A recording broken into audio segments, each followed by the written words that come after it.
뉴욕 증시가 하락 마감을 했습니다. 장 막판에 급락하는 모습이 나타나면서 양시장이 모두 하락세로 마감이 됐는데 장중에는 나쁘지 않았거든요. 기술주를 비롯한 종목군들이 굉장히 강하게 오르면서 나스닥이 또다시 장중 사상 최고치를 경신하는 모습이 좀 나타났습니다.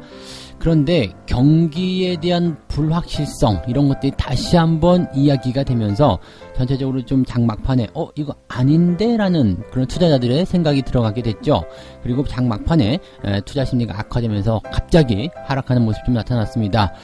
자, 약간은 좀 의외다라고 볼 수도 있겠습니다만 어쨌든 이러한 부분들 때문에 양시장이 모두 하락세로 마감이 됐는데 어떠한 이야기들이 있었는지 알아보도록 하겠습니다. SK바이오팜에 대한 적정 주가가 얼마냐, 여기에 대한 논란이 계속 나타나고 있습니다. 자, 일단은 뭐 공모가 대비해서 많이 올라온 부분도 좀 있었는데 도대체 왜 이렇게 계속 올라가고 있는 것인가, 또 적정 주가는 과연 얼마냐, 증권사마다 다 다른데 그걸 믿어도 되느냐, 뭐 이런 얘기들이죠. 그래서 여기에 대한 이야기 전달을 해드리도록 하겠습니다. 경기 성장주와 경기 민감주, 지금 어닝 시즌에서 어떠한 종목군들을 더 눈여겨봐야 되는지, 성장주를 투자해야 되는지 아니면 민감주에 투자를 해야 되는지, 자, 투자자들이 굉장히 많이 헷갈릴 수 있겠다 생각이 좀 드는데요. 민감주와 성장주가 도대체 어떻게 다른 것인지, 또 어떠한 종목군들이 더 투자에 유리할 것인지를 알아보도록 하겠습니다.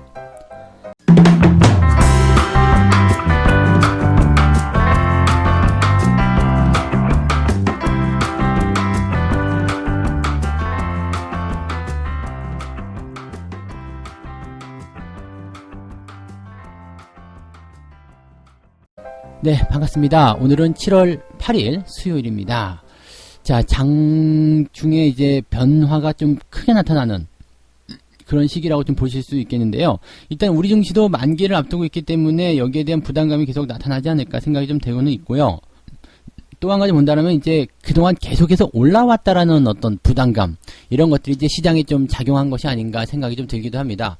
일단 상황을 좀 보게 되면요, 뉴욕 증시에 대한 모양새가 뭐 처음부터 나빴죠. 일단은 하락 출발을 좀 했었습니다. 그러면서 하락세를 계속 유지하다가 장 막판에 좀 뭐 한두 시간 정도 앞두고 나서 주가가 쭉 흘러내리는 모습이 좀 나타났거든요. 다우지수 같은 경우는 계속 마이너스권 유지하다가 떨어졌기 때문에 낙폭이 조금 더 컸고요. 나스닥 같은 경우는 장중에 기술주들이 올라오게 되면서 장중 사상 최고치 또 한번 경신했었습니다. 그리고 장 막판에 이제 하락세에 대한 포인트 때문에 상승폭 반납, 그리고 하락 전환, 이렇게 됐죠. 나스닥은 하락세로 마감이 됐다고 하더라도 10,000포인트 이상, 즉 1343포인트, 1343포인트로 마감이 좀 됐고요. 다우지수 같은 경우도 25,890포인트로 마감이 됐습니다. 수치만 본다라면 뭐 그렇게 부담스럽다라고 보기 좀 어려운데요. 그래도 그동안 계속 상승했었던 포인트가 약간은 꺾인다, 뭐 이러한 느낌들, 좀 불안한 그런 기운들이 좀 들어오지 않았을까 생각이 좀 듭니다. 도대체 뭐가 이렇게 증시를 하락시킨 것인가 한번 봐야 되겠죠. 근데 특별한 게 없어요. 경제 지표는 나쁘지 않게 나왔어요. 우리가 예상했던 대로 그냥 특별히 나쁜 부분은 없었는데, 이 투자자들의 심리를 좀 자극시켰던 것은 그동안 너무 올랐다라는 부분이 좀 있었고요. 그 다음에 경기에 대한 어떤, 즉 경제 성장에 대한 그런 불확실성이 다시 한번 나타났다, 이렇게 볼 수도 있을 것 같아요. 그래서 지금 계속적으로 상승한 이후에 나타나는 하락이고, 또 이제 그 재확산에 대한 우려감, 이런 것들이 이제 경기를 안 좋게 만들 것이다, 이러한 어떤 부담감들이 투자자들한테 작용했다라고 보셔야 되겠죠. 경제 회복에 대한 경로가 불투명해졌다, 이런 부분들, 그러면서 변동성이 좀 심해졌다는 이야기인데, 사실 이제 변동성이 크게 나타나게 된다면 여기에서 이제 우리가 주목해봐야 되는 것은 그동안 주가가 많이 올라와서 상투권에 들어갔느냐, 이 부분을 생각해 볼 수 있거든요. 근데 변동성이 심하게 나타나고 주가가 많이 올랐다, 그러면 이것은 천정, 즉 상투에 대한 신호라고 받아들이셔야 돼요. 그리고 주가가 많이 하락한 상태에서 변동성이 나타나게 되면 이것은 바닥이구나 라고 보시면 되는데, 사실 지금은 뭐 천정이다라고 얘기할 만큼 주가가 많이 오른 게 아니거든요. 뭐 미국 증시 다우지수 특히 이런 종목들, 이런 그 지수들의 차트를 보게 되시면 많이 올라온 게 없어요. 많이 올랐다가 내려갔다가 다시 상승하고 있는 과정에 있는 것이기 때문에 이것은 뭐 상투다라고 보기는 좀 애매하죠. 그래서 투자자들의 심리가 변동성을 좀 많이 가지고는 있습니다만, 그냥 뭐 흐름이 나타나는 과정에서 나타난 변동성이다 정도로만 보시는 게 일단 맞지 않을까 생각되는데, 그래도 이제 투자 심리가 악화됐다라는 것은 증시에 안 좋은 영향을 줄 수밖에 없다, 이렇게 받아들이셔야 되겠죠. 내용들 조금 더 짚어볼게요. 악재들을 좀 자세하게 들여다보면 OECD 실업률 이야기가 나옵니다. OECD에서는 이제 실업률이 내년 말에도 7.7%로 떨어지는데 그칠 것이다. 그래서 회복이, 경제 성장에 대한 회복이 상당히 더디게 나타난다, 이렇게 우려를 하고 있는 상황이죠. 이것뿐만 아니라 유로존 같은 경우도 마찬가지예요. 올해 성장률 전망치를 마이너스 7.7에서 마이너스 8.7로 하향 조정했다. 즉 성장 전망치를 낮췄다라는 것이기 때문에 이런 상황을 한다면 이제는 회복되는 거 아닙니까? 회복에 대한 기대감을 가지고 있다가 다시 아니야, 이렇게 얘기가 나오는 거죠. 그러니까 회복이 생각보다 더디게 나타날 것이다.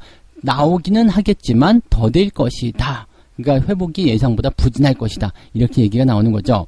연준도 한마디 거들었어요. 네, 경제 상황에 대해서 좀 신중한 발언, 이렇게 얘기가 나오는데, 일단은 뭐 미국 경제 회복이 예상보다 평탄치 못하다, 그리고 재확산에 대한 부분 때문에 일부 지역에서 경제 활동이 다시 정체되고 있다, 이렇게 얘기하고 있습니다.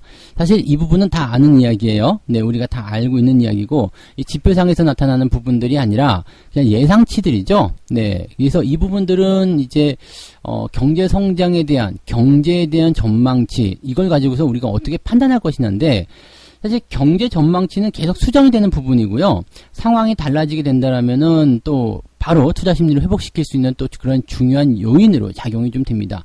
물론 지금 이 감염병에 대한 우려 때문에 경제가 많이 안 좋아졌다, 그 부분도 우리가 느끼고 있고 또 알고 있고 체감하고 있는 부분 중에 하나입니다. 지금 경기 좋아요라고 물어보면 네, 너무 좋아서 미칠 것 같아요, 이런 사람들 네, 많지 않겠죠. 몇 명 정도 있을 겁니다. 수혜를 받는 사람들. 네, 그런 정도를 제외하고는 특별하지 않을 거예요. 그래서 경기 나빠요, 힘들어요, 이게 거의 대부분의 의견일 텐데, 자, 여기에다가 당연히 경기 좋아집니다라고 하기는 어렵겠죠. 왜? 지금 상황을 반영하게 되면 경제 성장률 전망치는 당연히 나쁠 수밖에 없어요.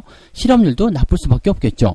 네, 그래서 이 부분들은 일단 현재 상황을 반영해서 예상을 치고 있는 그런 부분이다. 근데 중요한 건 예상치라는 거거든요. 그래서 사실 하반기에 경제 회복이 얼만큼 빠르게 일어날지는 우리가 모르는 상황이고요. 아직은 백신이나 치료제가 나타나지 않았기 때문에 아직은 임상시험 중이죠. 그래서 이런 것들이 나타나면서 얼마나 빠르게 이 부분을 통제해 나가느냐, 사실은 여기에서 또 핵심적인 부분이 갈릴 겁니다. 지금 당장은 우려감이지만 앞으로 이 성장 속도가 얼마만큼 빨라질지는 우리가 가늠할 수가 없는 부분이죠. 그래서 현재 상황만 딱 놓고 보면 앞이 안 보이는 것 같다 생각되겠지만 실제로는 좋아지고 있는 단계, 그런데 아직 그 결과물이 나오지 않았기 때문에 불확실하다라고 보시면 되겠죠. 우리가 밤새서 공부를 열심히 했어요. 근데 시험을 딱 쳤는데 시험이 좀 어려운 것 같아. 그럼 성적 발표가 나올 때까지 굉장히 좀 두근대겠죠. 성적이랑 관계없는 분들이 있다라면 그럴지 모르겠지만, 저 같은 경우는 그랬습니다. 공부를 열심히 해요. 그리고 시험을 딱 쳤는데, 딱 느낌이 오잖아요. 너무 쉬웠어. 그렇다면 난 공부가 굉장히 잘 된 거고, 시험하고 이번에 궁합이 잘 맞은 거야. 성적이 잘 나올 거야. 이렇게 볼 수가 있겠죠. 그런데, 공부를 열심히 했음에도 불구하고 굉장히 좀 어려웠다는 느껴지게 된다면, 이번 시험 망한 것 같은데? 네, 이런 느낌 나올 수 있어요. 근데 내가 공부했던 만큼의 어떤 성과는 이제 성적으로 나타나게 되잖아요. 그러니까 지금 그렇게 보시면 돼요. 경제 회복에 대한 부분이 좀 이거 이상한데 라고 할 수 있겠지만, 경기 부양책이나 기타 여러 가지 상황들이 밀어 올려주게 되면서 경기를 계속 회복시켜주고 있다라면 이건 그냥 그거 하나만으로 게임이 끝난 거예요. 그러니까 그런 식으로 받아들여야 된다는 거죠. 그래서 지금은 좀 안 좋게 느껴질 수 있겠지만 그렇게 또 나쁜 것은 아니다, 이렇게 보셔야 됩니다. 자, 여기다가 한 가지 악재를 좀 더합니다. 미국과 중국의 갈등. 네, 이 부분인데 좀 재밌는 게 나왔죠. 네, 마이크 폼페이오 미국 국무장관이 틱톡, 요즘에 틱톡 난리가 아닌데 이 틱톡을 포함한 중국 소셜 미디어 앱을 금지하겠다. 이것도 어떻게 보면 미국이 나쁜 뭐라 그럴까요? 억지를 쓰는 것은 아니에요. 왜냐면 중국 내에서도 지금 보면은 유튜브라든지 구글이라든지 다 금지가 되어 있거든요. 안 돼요. 안 돼서 이제 우회를 한다거나 이런 식으로 사용들을 하고 있는데, 미국에서도 야 니네도 우리 거 안 하는데 우리도 니네 거 금지할랜다 이렇게 얘기가 나올 수가 있겠죠. 여기는 중국이 딴지를 걸 만한 포인트가 아니라고 보시면 됩니다. 근데 뭐 무언의 압박이겠죠. 야 중국 너희들도 이제 유튜브라든지 이런 것들을 좀 풀어줘라. 예, 그것이 형평성에 맞는 거 아니냐. 뭐 이런 얘기가 될 수도 있겠고요. 근데 중국은 굉장히 좀 뭐 아시겠지만 사회주의 같은 경우는 외부의 어떤 그 사상적인 부분들이 들어오는 것을 굉장히 싫어합니다. 특히 요즘에 중국은 홍콩과의 관계도 껄끄럽기 때문에 여기에서 민주주의에 대한 어떤 자유스러움 이런 것들이 빵 하고 들어오게 된다면 상당히 힘들죠. 요즘에도 중국에 전화해보면 완전 공산당 골수 그 팬들은요, 이 홍콩을 굉장히 나쁘게 보고 있고 민주주의 자체를 거부하는 부분도 굉장히 많아요. 그래서 이 얘네들이 정말 지구에 살고 있는 사람들인가? 네, 이런 생각 들 수 있을 정도로 그런 사람들 많다는 거 참고하시면 되겠고요. 그다음에 그 WHO를 탈퇴하겠다 그랬죠. 이번에 WHO가 중국 편에 너무 치우쳤다. 그래서 이 역할을 제대로 못한다라면 나는 WHO 탈퇴하겠다. 네, 이렇게 유엔에다 공식적으로 통보했다라고 얘기가 나옵니다. 내년 7월부로 탈퇴한다는 건데 요거는 철회될 수가 있겠죠. 또 특히 미국이기 때문에 뭐 새롭게 사무총장이 뽑히게 되고 뭐 WHO가 바뀌게 된다라면 미국이 탈퇴하지 않을 수 있다라고 받아들이셔도 됩니다. 자, 이런 악재들이 쭉 나왔고요. 호재는 딱 하나 나왔죠. 네, 고용지표, 즉 경제지표의 어떤 발표를 보게 되면 이건 나쁘지 않았다는 겁니다. 그래서 5월달에 채용 공고가 539만 7천 명이다. 그래서 4월달보다도 좀 증가했다라고 얘기가 나옵니다. 이것은 뭐예요? 딱 박혀져 있는 객관적인 수치입니다.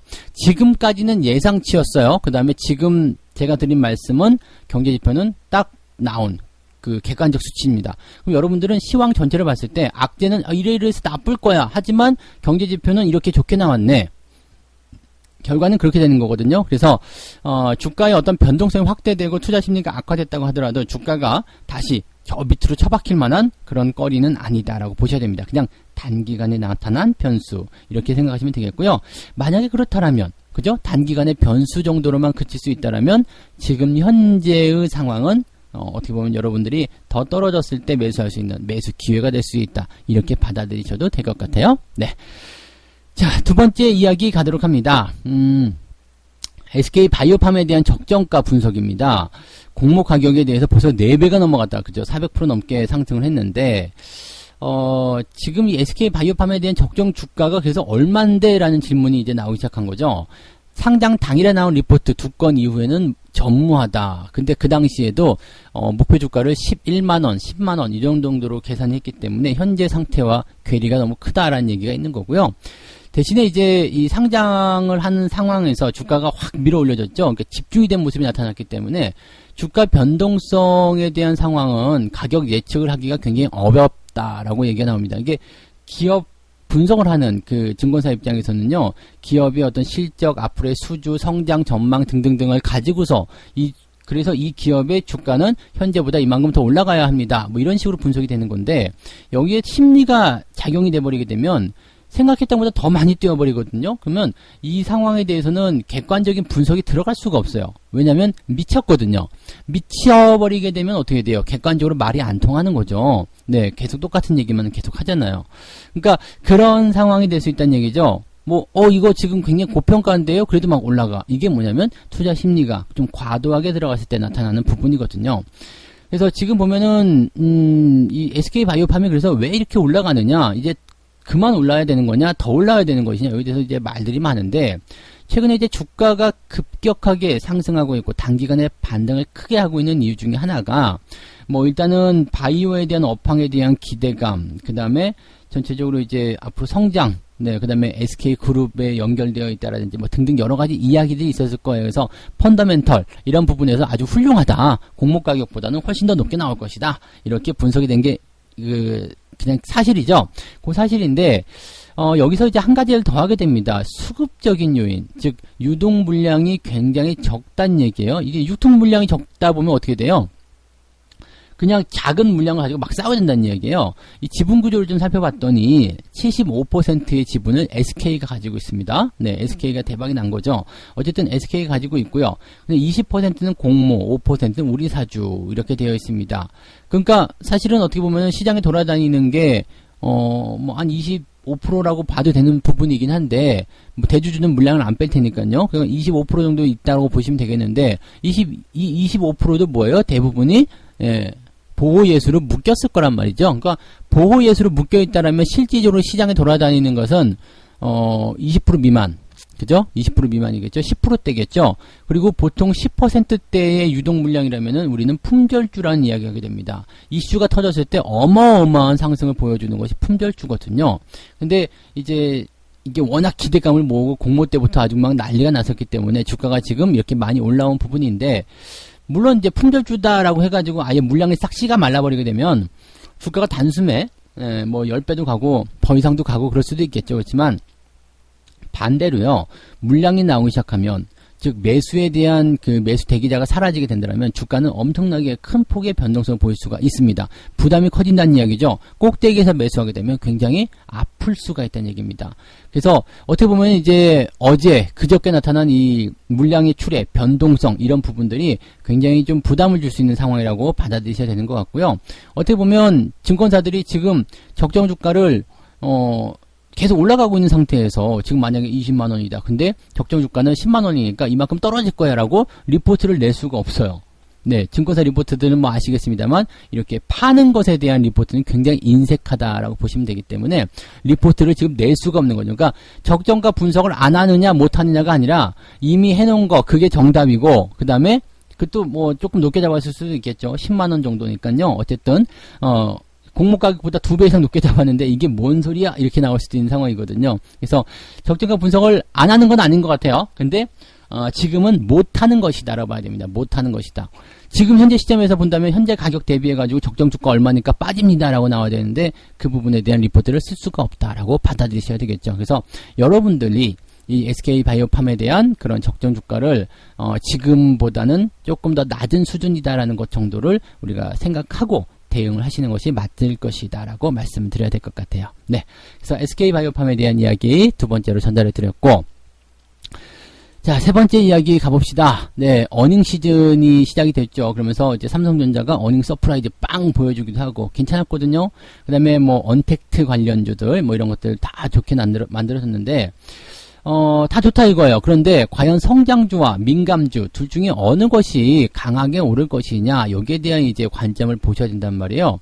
자, 그러면 지금 이 성장주는 뭐고 민감주는 도대체 뭐냐에 대한 부분을 좀 생각해야 됩니다. 그러면 민감주는요, 지금 실적을 반영하고 있는 주식을 보셔야 돼요. 실적을 반영하고 있는 주식. 그래서 지금 어닝 서프라이즈가 나타났다든지 또는 이제 실적이 좋아질 것이라든지 뭐 등등 이런 거. 즉 그래서 기업의 실적이 좋아짐에 따라서 뭐 경기가 좋아진다라든지 부양책이 들어와서 뭐 경기가 좋아진다라든지 이런 부분들이 객관적으로 빵빵해서 박히게 되면 민감하구나, 네, 민감주라고 받아들일 수 있어요. 그리고 뭐 경기 민감주들은 이제 경기가 좋아진다라는 어떤 전망을 가지고 들어가기도 하지만 실제로 지표상 또는 수치상에서 좋아지는 모습이 나타나면 민감주 쪽의 움직임들이 더 빨라지게 됩니다. 즉 예를 들어서 미국의 소비가 증가했어요, 또는 이제 내구재 주문이 증가했어요 등등등이 경기 민감 섹터거든요. 그러면 거기에 맞는 뭐 소매와 관련된 부분들 또는 내구재와 관련된 종목군들이 상승을 하게 된다는 이야기죠. 그러니까 이런 수치상의 움직임을 가지고서 진행이 되는 것이 이제 민감주인데, 이 부분은 지금 어닝 시즌에 딱 맞는 상황이긴 해요. 그런데 이번 어닝 시즌에서는 기업들의 실적이 말씀드렸지만 68%, 즉 상장사의 68% 정도가 기업 실적이 별로 안 좋을 것이다. 이미 우리가 알고 있는 내용이긴 합니다만 거기에 대한 부분들을 가지고 있다면 민감주에 대한 것들도 지금 어닝에 집중된, 즉 실적 개선주 쪽을 제외하고 나면 나머지 것은 아닐 것이다는 얘기가 되는 거죠. 그러니까 뭐 언택트라든지 또는 정부 정책이라든지 실적 개선이라든지 이런 것들을 제외하고는 안 될 거라는 이야기예요. 그러면 지금 어닝 시즌에서 이렇게 되면 투자할 만한 대상이 굉장히 현저하게 줄어드는 상황이 벌어지게 되잖아요. 그러니까 여기에서 이제 어떤 식으로 접근을 해야 되느냐면 성장주에 대한 접근을 해라 라고 조언을 해주고 있는 거죠. 여기서 성장주라는 것은요, 약간은 조금 다른 부분이에요. 경제가 좋아질 것, 경제의 어떤 그 상황이 좋아질 거 생각돼서 이 기업의 예상 실적이 어떻고 그 다음 업황이 어떻고 거기에 따라서 지금 현재 이 기업의 퍼가 어느 정도로 내려가 있고 또는 뭐 가치가 내려가 있고, 그래서 이 부분이 계속 커져갈 것이다. 이거는 그 저평가 가치주랑은 조금 다른 게요, 그냥 정상적인 시장 상황에서 기업의 주가가 비이상적으로 떨어져서 완전히 너무 싼 가격이 형성된 것을 우리가 저평가, 가치주라고 얘기하는 거고요. 성장주 같은 경우는 성장해 나가는 과정 속에서 일시적인 변화 이런 것들을 통해서 싼 가격이 형성되는 것, 또는 지금은 비싸더라도 더 비싼 가격이 만들어질 수 있는 그런 종목들이라고 보셔야 됩니다. 그러니까 어떻게 본다라면 이제 하반기에 실적이 더 좋아질 수 있는 종목들 이렇게 집중이 될 수 있겠죠.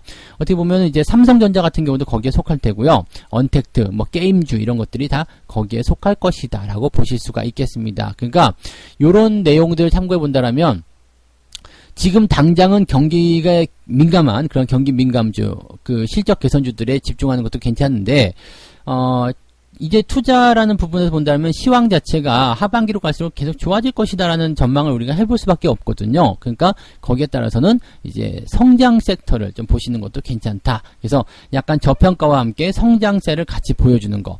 그러니까 이 퍼라는 것은 어쨌든 상대적인 부분이긴 하겠습니다만 실적이 계속적으로 증가하고 있어요. 근데 일시적으로 퍼가 좀 낮아졌어. 이런 종목들 사라. 이런 얘기가 되는 거죠. 그래서 그런 포지션으로 접근하게 된다면 현재 시점에서는 어닝 시즌이라서 경기 민감주 섹터를 접근했다가 차익 실현을 통한 부분을 통해서 또 성장주로 갈아타라 이렇게 될 수 있겠고요. 처음부터 아예 그냥 민감하면서 성장할 수 있는 그런 종목들에 접근해라 뭐 이렇게 될 수도 있겠습니다. 어쨌건 중장기적으로 상황을 보고 주식을 골라야 한다 이렇게 봐주시면 된다는 얘기죠.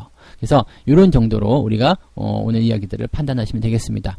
자, 세 가지 이야기 해드렸는데요. 첫 번째는 이제 뉴욕 증시가 마감 직전에 급락세를 보였는데 심리적인 요인이 크게 작용했다는 얘기입니다. 그래서 심리적인 요인을 제외하고 나면 뭐 크게 부담될 만한 내용은 없었어요. 그래서 오히려 이제 객관적인 수치로 볼 수 있는 경제 지표는 좋게 나왔기 때문에 이 심리적인 부분이 흔들어지는 상황이라면 네, 어떻게 보면 뭐 나쁘지 않은, 네, 아직 상투가 아닌 그냥 갈 길 가고 있는 과정 속에서 잠깐 쉬었다 가지 뭐 이런 식의 느낌 이렇게만 받아들이시면 될 것 같아요. 네.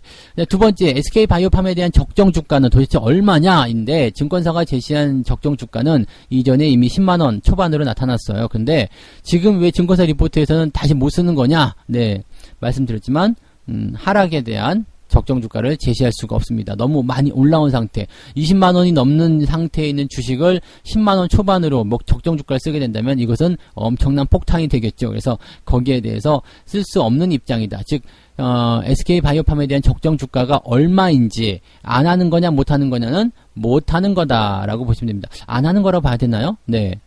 어쨌든 네, 할 수가 없는 거예요. 네, 능력이 없어 못하는 것이 아니라 할 수가 없는 것이다. 이렇게 받아들이시면 되겠습니다.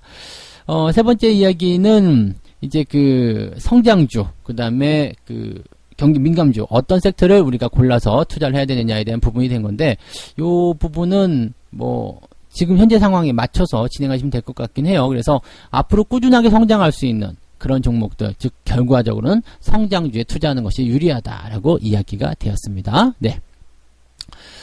자, 책 한 곡지 읽고 마무리하도록 하겠습니다. 투자가는 불황이 계속돼서 디스카운트 상태에 있는 동안 사두지 않으면 충분히 살 수가 없을 것이다. 상승이 시작되고부터는 기세가 붙어서 도저히 따라잡을 수 없기 때문이다 라고 되어 있는데, 요거는 이제 우리가 늘 해드리는 말씀 중에 하나입니다.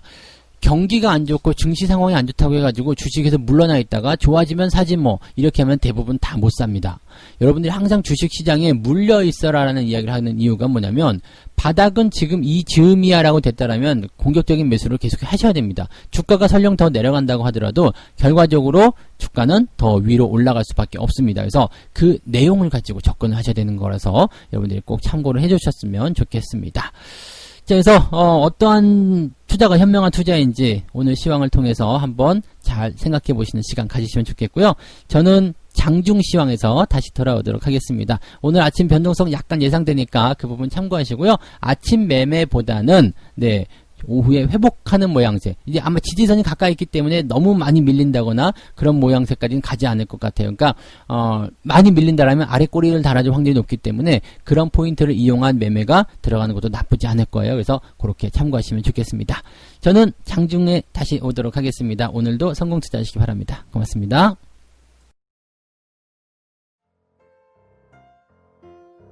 본 방송에서 제공되는 모든 정보는 투자 판단의 참고 자료이며 투자의 최종 책임은 본 방송을 이용하는 본인에게 있습니다.